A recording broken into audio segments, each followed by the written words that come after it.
नमस्कार शेतकरी बांधवांनो, स्वागत आहे तुमचं एका नवीन व्हिडिओमध्ये। आजच्या या व्हिडिओमध्ये मी तुम्हाला महाराष्ट्राचं संपूर्ण हवामान अंदाज सांगणार आहे की कोणकोणत्या ठिकाणी कशा प्रकारचे पाणी महाराष्ट्रामध्ये पडणार आहे। हलक्या स्वरूपाचे पडणार आहे, मध्यम स्वरूपाचे पडणार आहे, कोण्या भागात दमट वातावरण राहणार आहे, कोण्या भागात कोरडं वातावरण राहणार आहे, कोण्या भागात एकही थेंब पाणी पडणार नाही आहे। या सर्वांची डिटेल माहिती आजच्या व्हिडिओमध्ये घेण्याचा प्रयत्न करूया। जर का तुम्हाला खोटं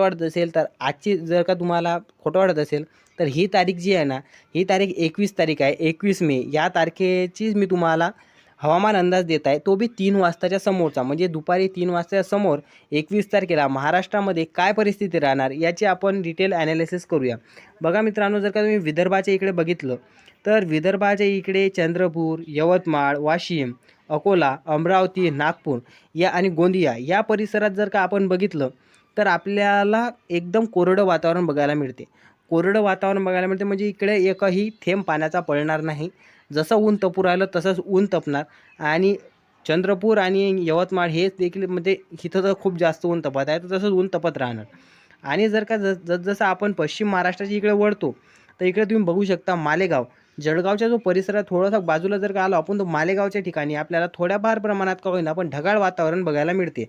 आणि छत्रपती संभाजीनगरच्या थोडं इकडे आलं की नाशिक आणि अकोले या भागात आपल्याला थोड्याफार प्रमाणात हलक्या स्वरूपाचा पाऊस बघायला मिळतो। नाशिकमध्ये तरी कमी प्रमाणाचा, परंतु अकोलेमध्ये आपल्याला जास्त प्रमाणात ढगाळ वातावरण आणि चांगल्या प्रकारचा पाऊस बघायला मिळू शकतो।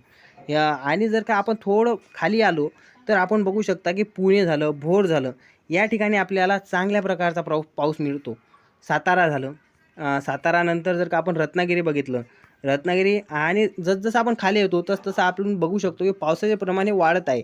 म्हणजे सांगली, सातारा, कोल्हापूर या भागात पावसाचे प्रमाण जास्त आहे आणि पूर्व विदर्भात, पूर्व महाराष्ट्रात पावसाचे प्रमाण खूप कमी आहे। बहुतेक कोरडच वातावरण आहे, कोरडे वातावरण आहे।